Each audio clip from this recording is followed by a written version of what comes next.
معاشرے کے اندر یہ بات بڑی تیزی سے پھیلی ہوئی ہے، اگر پہلی رات عورت کا خون نکل آئے تو سمجھ لو کہ نیک عورت ہے، اگر پہلی رات عورت کا خون نہ نکلے تو سمجھ لو کہ بد کردار ہے۔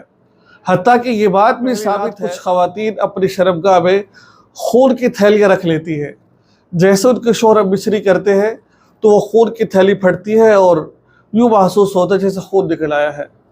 اور ایسا بھی ہوتا ہے کہ لڑکی با کردار ہوتی ہے، اچھی لڑکی ہوتی ہے، نیک ہوتی ہے، اس کو خون نہیں نکلتا اور یہ کہا جاتا ہے کہ یہ تو بھائی بد کردار ہے، خون نہیں نکلا، اور اس کو طلاق دے دی جاتی ہے۔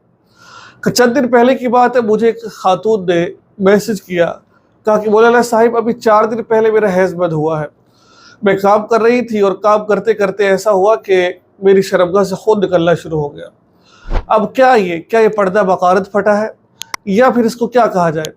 یاد رکھیے، پردہ بقارت عورت کی شرمگاہ میں ایک جھلی ہوتی ہے، ٹھیک ہے، ایک باریک پردہ ہوتا ہے، جب شوہر مصری کرتا ہے تو وہ پردہ پھٹ جاتا ہے، وہ جس کی وجہ سے عورت کی تکلیف ہوتی ہے اور وہ خون نکلتا ہے۔ اب ضروری نہیں ہے کہ عورت کو جو پردہ بقارت ہے وہ مصری سے پھٹے، جیسا کہ اطباء لکھتے ہیں اور فقہاء لکھتے ہیں، تمام اپنی کتابوں میں یہ بات لکھتے ہیں اور فقہ کتابوں میں یہ بات لکھی ہوئی، عورت کوئی بوجھ اٹھا لے اس وقت بھی پردہ بقارت پھٹ جاتا ہے۔ دور نہ جائے، پرسوں کی بات جو میں نے بھی آپ کو بتائی، ایک لڑکی کو بوجھ اٹھایا، کوئی کام کیا، اس کی وجہ سے پردہ بقارت پھٹ گیا، نفاس نہیں تھا، ہو سکتا ہے نفاس کا خون بھی ہو، نفاس خون بیماری کا خون کہا جاتا ہے، تو اس طرح کوئی چیز مسالے والی کھا لی، اس سے بھی ہو سکتا ہے۔ تو پردہ بقارت پھٹنے کے لیے ضروری نہیں ہے کہ مصری ہو، کسی اور طریقے سے بھی پھٹ جاتا ہے۔ اب ناظرین، کیسے چیک کیا جائے کہ یہ عورت باقرہ ہے، یہ عورت اچھی ہے، نیک عورت ہے اور یہ عورت ٹھیک ہے؟ تو کس طرح پتہ چلے گا کہ یہ عورت باقرہ ہے؟ سب پہلے نمبر پر تو میں یہ بات کہتا ہوں کہ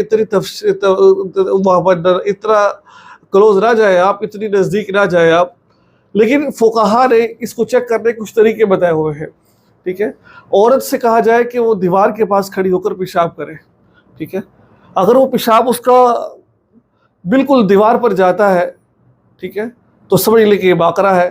اگر پیشاب دیوار پر نہیں جاتا بلکہ اس کے پٹوں پر ہی ادھر ادھر جسم پر گر جاتا ہے تو سمجھو یہ باقرہ نہیں ہے۔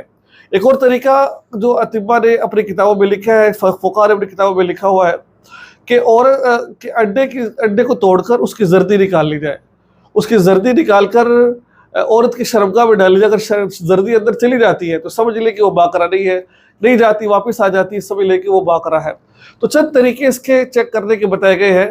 تو بہرحال یہ کام نہیں کرنا چاہیے کہ یہ باقرہ ہے نہیں ہے، یہ کیا ہے کیا نہیں ہے، اس چکروں میں نہیں پڑنا چاہیے۔ جب وہ آپ سے اس کا نکاح ہو چکا ہے، وہ اقرار کرے اس نے کچھ نہیں کیا، تو سسو پنجو میں نہیں پڑنا چاہیے۔ شیطان اس وقت سب سے زیادہ خوش ہوتا ہے جب وہ میاں بیوی کا جھگڑا کروا رہا ہوتا ہے، جب وہ میاں بیوی میں طلاق کروا رہا ہوتا ہے، میاں بیوی میں جدائی کروا رہا ہوتا ہے، اس وقت شیطان سب سے زیادہ خوش ہو رہا ہوتا ہے۔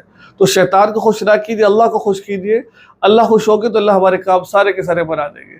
السلام علیکم ورحمۃ اللہ وبرکاتہ۔